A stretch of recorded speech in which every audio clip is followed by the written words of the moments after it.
What's up? My name is Dylan Hendrickson. I'm one of the two owners here at STAXX Fractional CFO and Accounting firm. And with us, I have Glen, who is one of our senior advisors. So what we're going to be talking about is a 13-week cash flow forecast comparative to EBITDA, and really just talking through how you should be managing a company day to day and why a 13-week cash flow forecast is the proper tool to be doing that. So if you don't know me, like I said, I'm one of the two co-founders here at STAXX.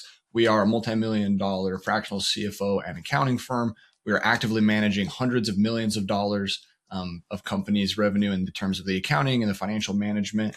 And Glenn here has an awesome resume. He was the leader of an M&A department of a Fortune 500 company that was then acquired. He then went and started his own private equity fund where he was purchasing distressed businesses and flipping them. His experience as well, he's a CPA, he's a lawyer, has an MBA from Duke. He's a very, very experienced entrepreneur and finance professional. So we're really stoked to have him here at STAXX and be kind of leading this discussion around EBITDA compared to, a 13-week cash flow forecast and where they both have their place and the differences and why they both matter. One thing I might add there, Dylan, is that we learnt a lot buying and owning businesses in how to run them to be most efficient as a fund.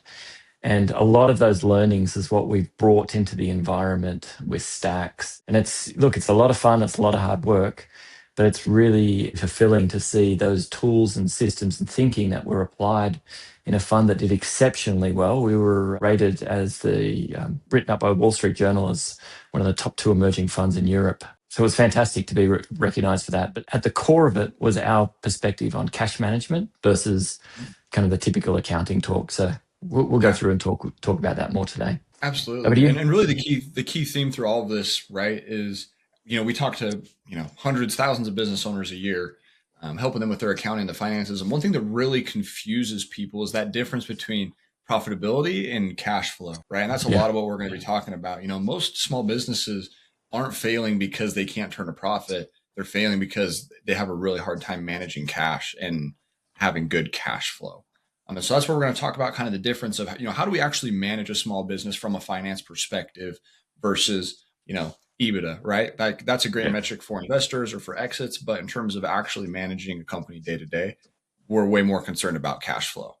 So I might just jump in, Dylan, and I'm a CPA and I hate CPAs. Like we're sort of trained to speak in a language that excludes people and is very limited application. CPAs are built and trained to service large public companies. And I have a particular hate relationship with EBITDA because at the end of the day, you can't pay salaries with EBITDA. You can't buy food with EBITDA.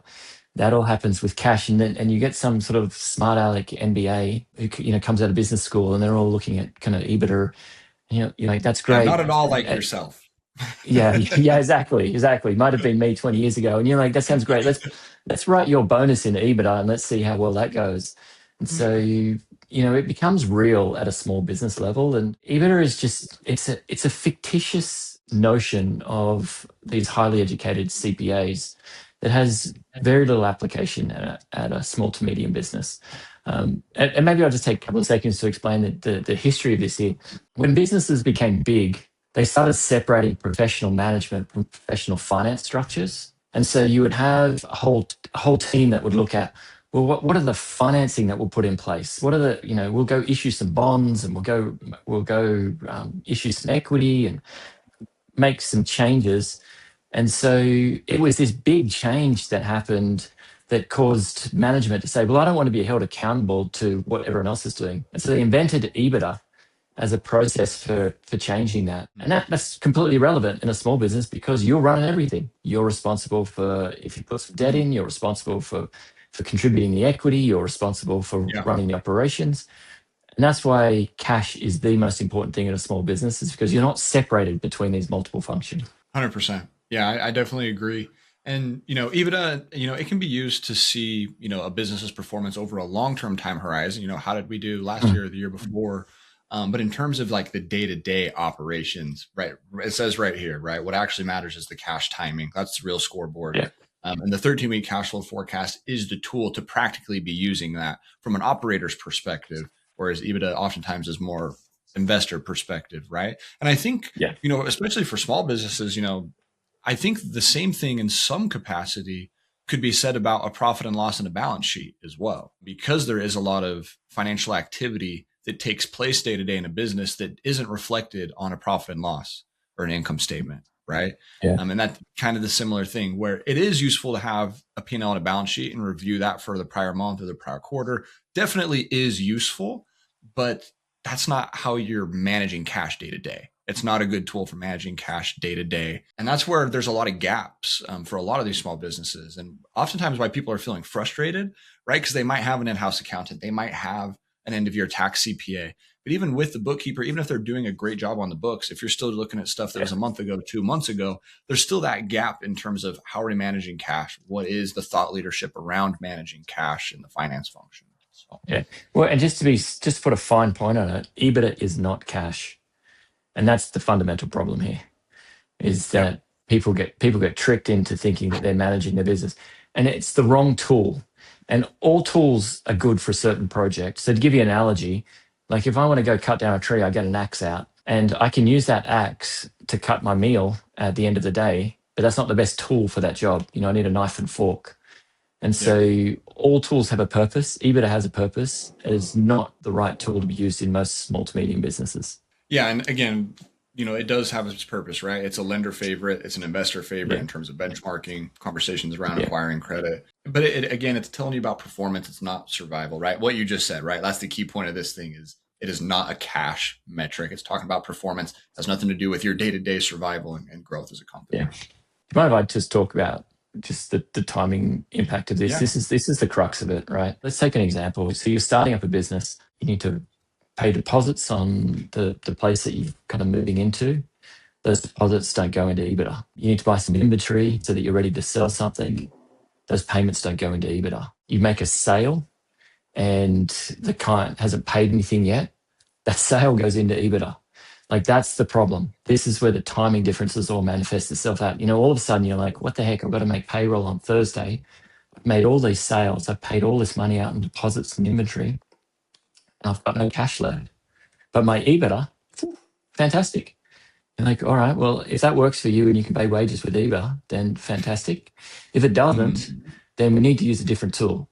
And we need to have a CPA that actually understands that right tool, right place. And that's what makes STAXX like highly unique, is that we understand the time and the place for these tools. And we are highly focused on understanding the timing differences that's caused between cash and EBITDA. And because we have that knowledge, we're able to develop resources that give you the tools for both angles. So if you're talking to an investor, great, give them a P&L with an EBITDA on it. If you need to manage your business for the next 3 months, then let's talk cash flow. Have that running out. And this is especially important, right? If you're not getting paid immediately at the time of the sale, right? Like if you have accounts receivable, if your average days payable is, or average days receivable is, 30 days, 45 days, 60 days, and there is that wide gap, from when you're getting paid, even if your, clients are paying every 45 days, every 30 days, payroll's due every week or every other week, right? And that cash difference, that timing difference is what really makes businesses struggle if they don't have a pulse on this, even if they're doing tons of revenue, even if they are really profitable over the course of a year. This is the counterintuitive thing that people don't understand, is that when you move from $1 million business to a $3 and $4 million business, your cash actually becomes harder to manage. People think like, oh no, I'm getting bigger, so I'm getting better, and I've got less to worry about. That's not the case. What happens is you get bigger, and all of a sudden your payroll gets bigger, your inventory invoices get bigger. So your lumpiness of your cash flow gets bigger, and so this becomes even more critical. So the idea that you can get away with the wrong tools in a smaller sub-$1 million business for a while, where you're running a P&L with EBITDA. As soon as you jump into that sort of 3 million mark, all of a sudden you're like, wait a second, what just happened? This client with a huge invoice didn't pay. I had to pay inventory, which was large because I'm doing larger volumes. All of a sudden I'm in a cash flow crisis. Yeah. And your answer is never in that situation, just get bigger. The answer is get smarter. And the way to get smarter is to use the right tool. And the cash flow forecast is the right tool. Yeah, we want to make sure that the math equation of your business is actually favorable to you, right? And there's a lot of people that really try to pour gas on it and scale it and grow like crazy when that baseline math equation of the business is not even favorable to the business owner. So, Yeah. we want to nail it and then scale it, take a page out of Hermosi's book a little bit, right? Like let's Yeah. get this thing cash flow positive, have the right tools in place and then grow it. Yep. Because if you 100%. scale a bad math equation in a business, you're just scaling your problems really. Yeah. This is a direct example of what we've just been talking about. So, people think that you just can grow out of cash flow crisis. All you're doing is amplifying your problems. And so as you get bigger, your bills get bigger. You think you're doing great because your EBITDA is growing, but your cash flow risks are just compounding. Yeah, and a lot of times too, like, a lot of the stuff that we're talking about in terms of EBITDA, I think really can be interchangeable with an income statement, a profit and loss in a lot of ways in terms of the day-to-day management of a company, right? Because that's something I hear people just so confused about all the time is they're like, man, like there's net profit on the bottom line, but my bank account is not going up by that much. Yeah. Like where the hell did all the money go? It's like, Yeah. well, that's especially the case if you have debt, right? You're paying off your equipment, you're paying off credit cards, lines of credit. None of that is reflected on an income statement. You paying right. yourself distributions is not reflected on an income statement, right? And that's why you'll have $100,000 month or a $50,000 net profit month, and you're like, where the hell did it all go, right? Yeah. What really surprised me, Dylan, here is that the people that STAXX talk to, and most people that I talk to about this intrinsically just lands with them with a thud. It's like they've spent years trying to understand why the CPA is talking to them a certain way, and all of a sudden someone says to them, "That's rubbish. It's all about cash and cash flow." And immediately they realize, that's right. That's why I've been feeling the way I've been feeling. So there's an intrinsic just recognition that, yeah, this totally makes sense. And I think, when the CPA talks to them, they talk about P&L and cash flow. When they jump into their QuickBooks or their accounting system, all they're seeing is P&Ls and balance sheets. And so everything around them is reinforcing this, no, you're wrong. You should be thinking about it like a CPA. And then all of a sudden they have this moment of clarity where they're like, wait a second, actually what I've been feeling is correct. Mm-hmm. Like that's the thing that I find surprising is that people have spent all this time being sort of as a square peg being shoved into a round hole. And as soon as they realize, no, actually what you're thinking and what you're doing is right. It's just that the process of creating those reports is not as easy. It's not as easy as just clicking a switch in QuickBooks. And so as a result of that, QuickBooks says we can't do this. So it requires more application. So as a result of that, that people get anxious about those kind of the language that they're being taught and not being recognized. But yeah. Anyway, sorry to divert you, but I think it's intrinsic to people. They understand. They have to pay wages with cash. Yeah, 100%. We like to say all the time, right? EBITDA doesn't help you sleep at night. Cash in the bank helps you sleep at night. 100%. Yeah, and then moving on to this is kind of similar to what we were talking about. Like some of these things don't show up when you're looking at EBITDA; they get taken out. Some of these things also don't show up on an income statement, right? Owner's comp in terms of your distributions, they don't show up. And from an EBITDA perspective, some of these one-time expenses, they're not always showing up in EBITDA, but these are real costs to businesses, especially, really at any level, but especially sub 20 million, sub 10 million. Like these can be definitely impactful, right? Like replacing or repairing a vehicle, right? Things like that. All these costs are still happening and they need to be managed and accounted for. And the P&L and the EBITDA just doesn't accomplish that. Yeah. Yeah, the equipment replacement one's a big one. Like that happens all the time. It's like they have a surprise maintenance and something has to go in there all of a sudden, like just the cash balance just gets wiped out. So the P&L gives you no ability to plan for that whatsoever. So look, the other problem that I fundamentally have with P&L is it's backwards looking. It's like literally like driving a car in reverse or even worse, driving a car and looking in the rear view mirror. Like it's just not going to help you, right? Whereas cash flow forecasting is exactly that. It's a forecast of where you expect your cash to be. So the fundamental difference here is that one is a backwards looking tool. Again, it's a right tool for the right job. But when you're running a sort of sub $20 million business, and particularly around that sort of $3 to $5 million business, as you make that leap up, then this becomes absolutely critical. And then what that is a forward-looking assessment of where you expect your cash to go. And the reality is, when you're looking at P&L, because you're backwards looking, as it says there, there's no survival signal. What it means by that is you're obviously not projecting out, right? So your P&L, you're not looking at P&L and thinking, well, what's my balance going to be next week and the week after that and the week after that? And the challenge with that is because you've got no signal coming through, that you're just getting constantly surprised. So you're in this environment where you're talking about P&Ls and you're talking about EBITDA, but you're uncomfortable. Your bills are getting bigger. Your cash balances is decoupled from the numbers you're looking at, and you're constantly being surprised by things that are coming in and not being prepared for them and understanding how to manage them correctly.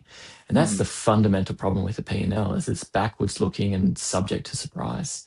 So, like I said, they have a time and a place, and they're very good for sitting down and presenting them to investors and banks, and they're a language that they want to speak, but they're not a tool that's going to help you drive your business forward and ultimately help you to survive through these surprises. Definitely. Yeah, I think the P&L and stuff, if it's formatted correctly in the first place, which is a whole nother conversation, but I think it can be useful around like getting an understanding of gross margin and net margin and making sure you're priced right. And there's some things there that can be useful, right?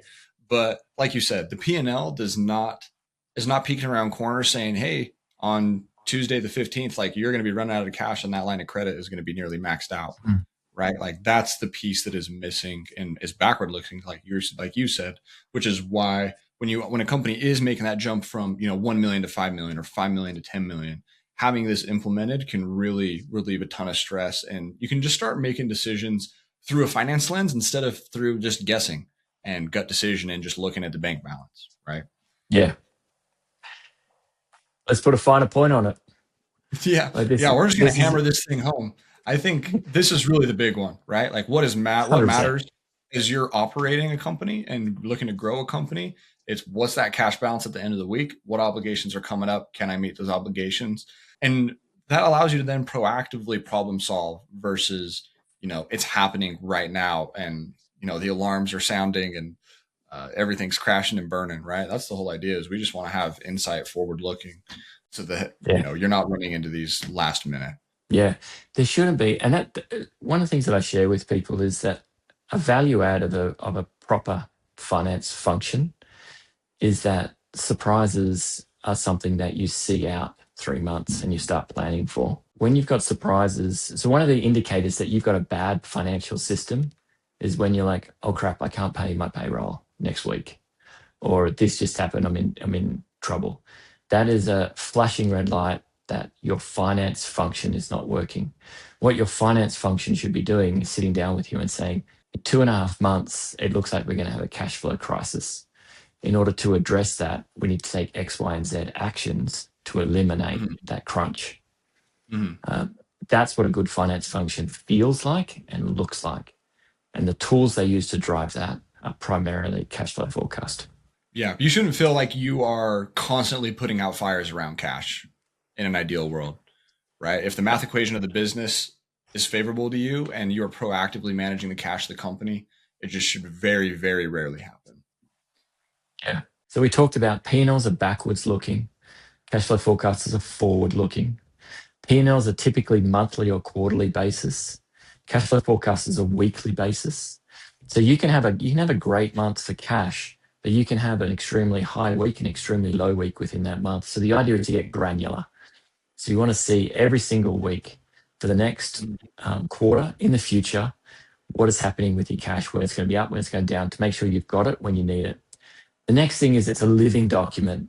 This is not a printed out, staple it on the wall and feel good about yourself. This is that every single week it becomes an updatable report where you're looking at it and understanding what are the movements.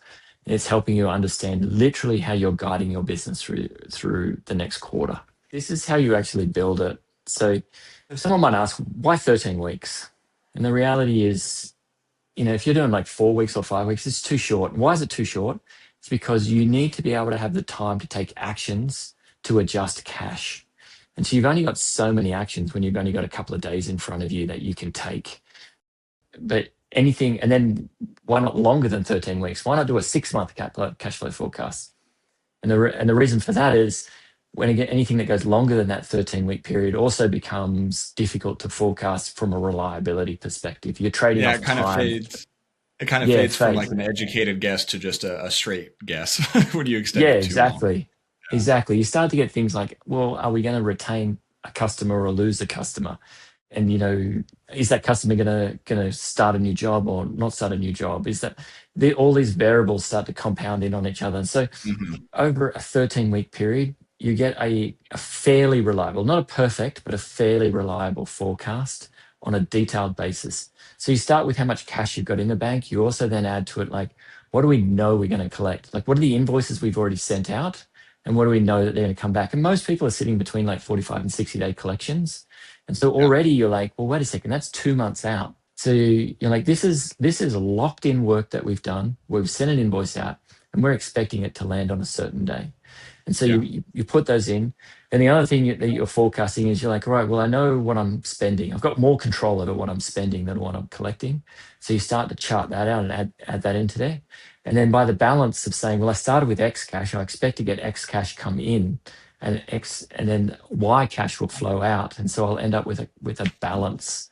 And it's Yeah. like everything, it's not a steady, even line. It'll jump up and come down. And then what you'll get a sense for is well, there might have a big collection that happens on a Friday, and you'll be like, yeah, there's no way I'm getting that in on a Friday. That collection's gonna land in on Monday or Tuesday of next week. And then you look at your disbursements, and you're like, oh, that Friday's a payroll Friday. So I'm gonna have to do some jiggling around to make sure that I move that. But you're having that discussion 2 months in advance before that actual Friday hits. That's the difference of this whole thing. And the Yeah. stress level, the tension level, the emotion of it all, it's completely washed away when you feel like I'm in control, I'm taking steps, I know where my risks are, and I know how to manage it given the transparency that's been delivered through this report. 100%. And that's even twofold if you have an experienced person in your corner helping you with this, right? And an expert that can kind of take some of the burden of that financial thought leadership on as well. I think another just really good quick example, right, is, say you're getting paid on, net 30, right? And week 3 comes of the 4 weeks, and maybe you have two customers that are like, hey man, like it's going to be an extra 2 weeks before I can get this cash to you. Right. In the current state of your company, you're probably like, well, shit, I hope I can make it. Like, hopefully it doesn't hurt me too bad and there's enough cash in there. Now there's just Yeah. certainty around it. Like, we can show you how much money will be in there 2 weeks from now with those payments getting extended. Right. And that's Yeah. really the difference. Yeah. No, you're exactly right. That's exactly what you just articulated there. It forces reality, as it says there. And reality is not something to be scared of. It's the lack of transparency is something to be scared of. You can plan for we can help people and have helped people, and personally myself have walked through kind of serious cash flow crunches. But if you have a clear understanding of what they are and when they're happening, you have the ability to manage through it. It's when you're in a mist of darkness where you don't know what's happening and your cash is all over the place, that's when there's a serious problem. So it's not just that it's an early warning signal system, it's just an overlayer of total clarity on your business. And then Mhm. you're making decisions based on fact, not based on fear, not based on emotion. You're understanding the nuances to the scent of the discussions to be able to have.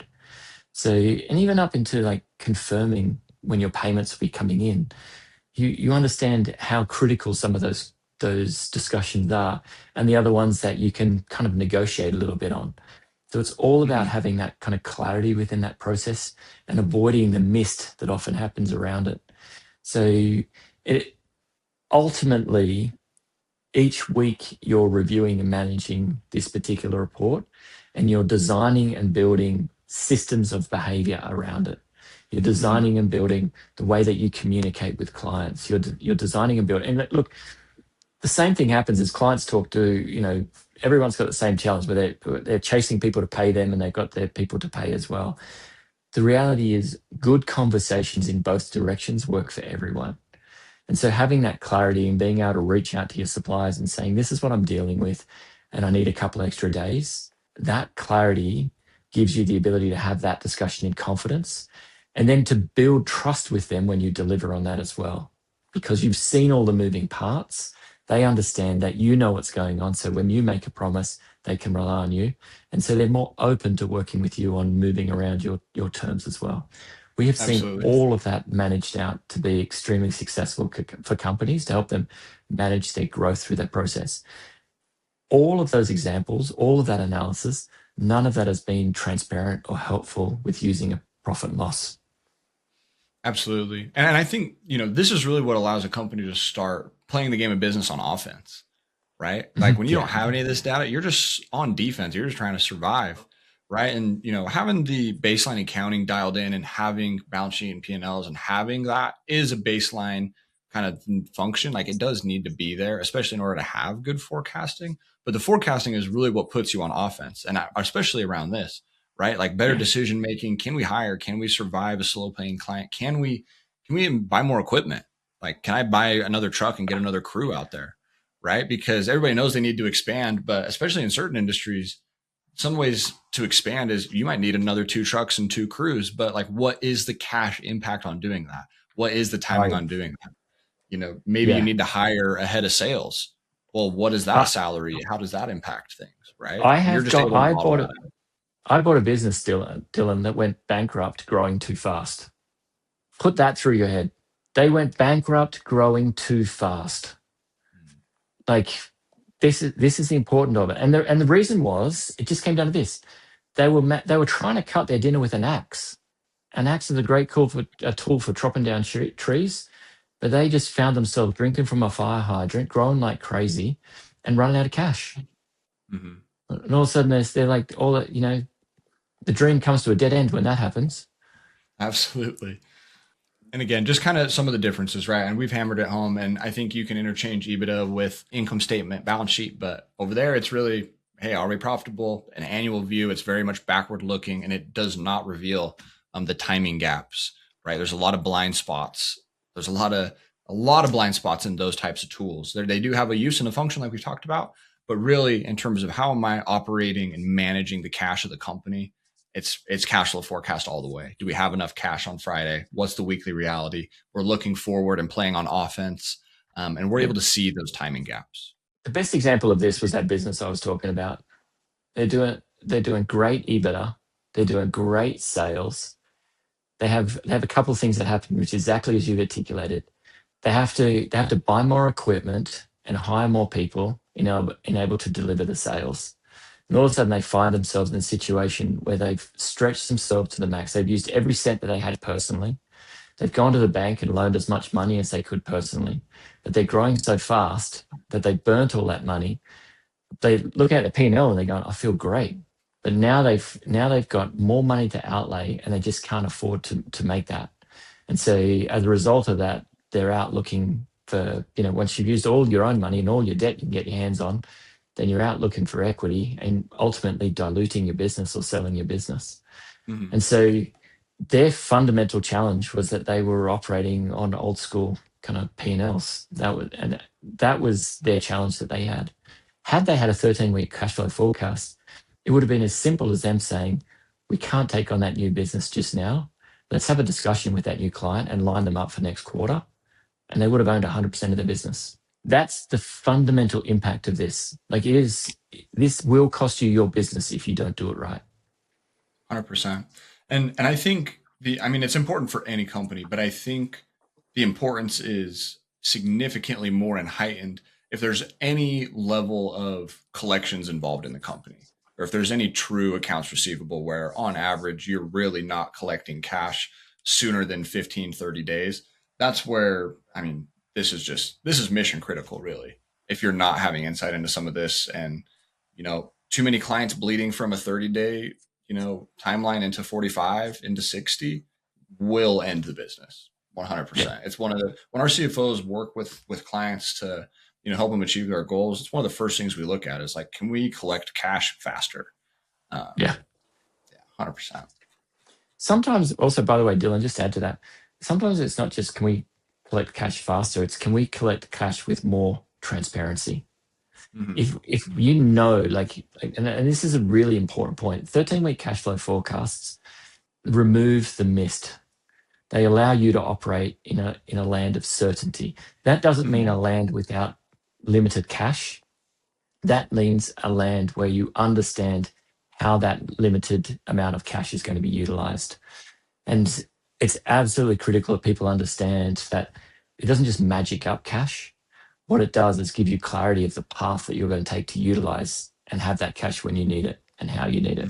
So, should we 100%. talk through how to build it? Because it sounds simple, but there's a reason QuickBooks and other accounting systems don't have this all just like stacked in as their standard reports. Yeah, Yeah. 100%. If someone wants to give a crack at it themselves or try to hand it to someone else, what does it look like? What should it look like?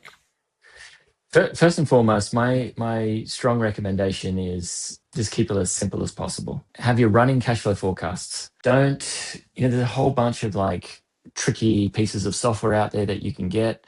The reality is the best one that I've always used has just been simple Excel. Even if you don't have a computer, just getting everything down on paper. Like it's just a simple graph that you're looking at of like, all right, what's happening and how do I create what's the movements. So the first aspect is just keep it simple. Don't worry about spending huge amounts of money on software. AI is fantastic, but don't worry about it for this. Like this is not the place for it. This is just simple, disciplined business. The second thing is don't guess. There's no need to guess in any of this stuff. Get your data from your accounting system. So does QuickBooks, get it from QuickBooks. It's Xero or any of those other ones, get it directly from there. You're only going out 13 weeks. At this stage, it's like, what work have I done? What have I invoiced? When am I going to collect it? That is not a guess. Like, you know what you've done. You know what you've invoiced. You know what terms they're on. Plot that in to the day. Like, you literally should have just an Excel spreadsheet out and to the day know this is when I'm going to collect these pieces of work. Because you know what you've done. You know what they pay.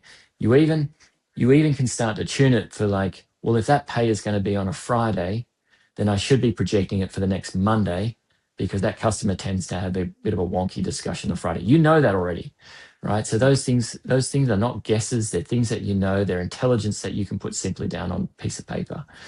The other thing is don't do it once and sit there and look at it each month. Set aside a time. Like in the fund, we would have this as a required report every Monday morning. Every one of our assets had to produce a cash flow forecast every Monday morning, and we would go through that as a fund, as investment professionals every single week. It needs to be a living document. It's not overly complex. It's super simple. Then as part of that, we had aspects of that report that was completely owned. Now, you as an owner need to take total responsibility for your business, but we would have ownership of that report at a detailed level. And so you would be sitting there each Monday, we would have a meeting. In that meeting, we'd have each of the owners, and we would be discussing in 8 weeks' time, that particular vendor is not going to be paid on that date. They're going to be a week late. So you, who have that relationship with that vendor, have a discussion with them and just let them know that this is going to happen so that they build a trust in you. There's discrete actions, discrete ownership, discrete planning. They're all happening. This is all understood and known. And so this is how you use a cash flow forecast to become a strategic weapon in your business. And I mean weapon. Like when you have two businesses of the same size, the same capability, even the same product, and one of them is running their business on a P&L and the other one is running on a cash flow, I will 100% put my money on the company with a cash flow that they will outmaneuver the P&L business every single time. And so this 100%. was the principal tool that we used within our fund to drive our businesses forward. And just to put the cherry on top of that, Glen's a modest guy, straight from Australia, multiple exits under his belt. He is working not because he has to put it, modestly. So it very clearly does work. And if this feels like daunting to you, this is exactly what we do for clients. This is exactly where we step in and help companies out. We have over 90 clients at the timing of this recording.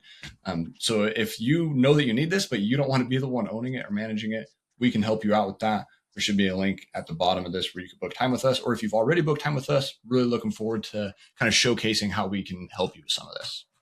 But if you do to yourself some common mistakes to avoid, we touched on some of it. It's not a static thing, right? It's a living, breathing document. Optimistic collections, right? We want this to be based in reality, right? If we know that this person always pays 2 weeks late, don't be optimistic they're going to pay on time. Like keep this conservative, if anything, right? Make sure that it's reconciling to actual cash. That's the big one, right? We need to have the actual cash balances updated every week. That one's super easy. People get daunted by the fact that it says reconciliation, and what does that mean? All that really means is you start on Monday, you get a cash balance on Monday. That's the number that is your starting position each week. Like Mhm. everything starts again. You make sure that that number is, it's always down to what cash do I have in the bank? What's coming in? What do I have to pay out? What's going to be the end result? It's a simple philosophy to put in place, but people get overwhelmed by like words like reconciliation and stuff. At the end of the day, bank balance is where you start. There's no fantasy here.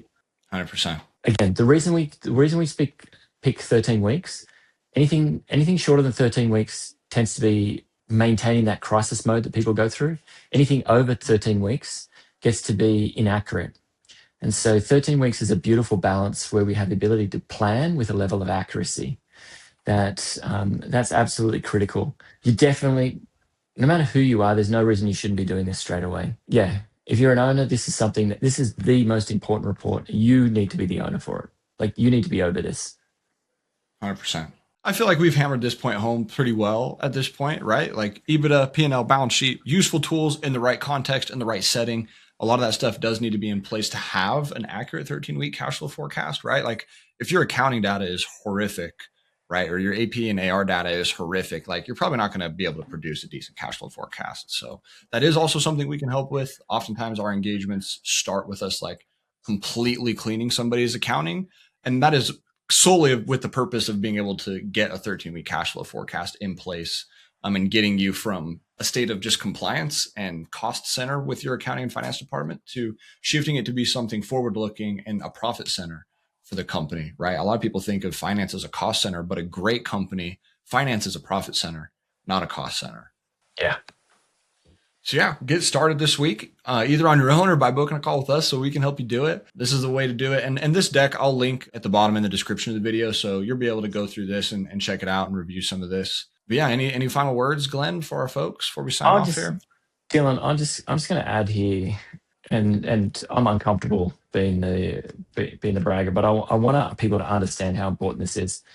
This was the primary tool that we use to run our operations at our fund called VALTEGRA. It's called an internal rate of return, but basically an interest rate. If you had to put $1 within our fund, you would have made 71 cents every year. So a 71% interest rate is the effect of what we achieved within that fund. So if you're doing anything less than 71% return on your investment for your business, so if you're not pulling out serious cash, then there's a massive potential for you to be able to do so by using tools like this. So I know that because I've done it. I've done it in a fund. We delivered that, and we delivered over not just one company, but like tens of companies that we had. We've done it in STAXX, which is why I like enjoying working with them. And what we've done is we've been consistent to the application of these tools.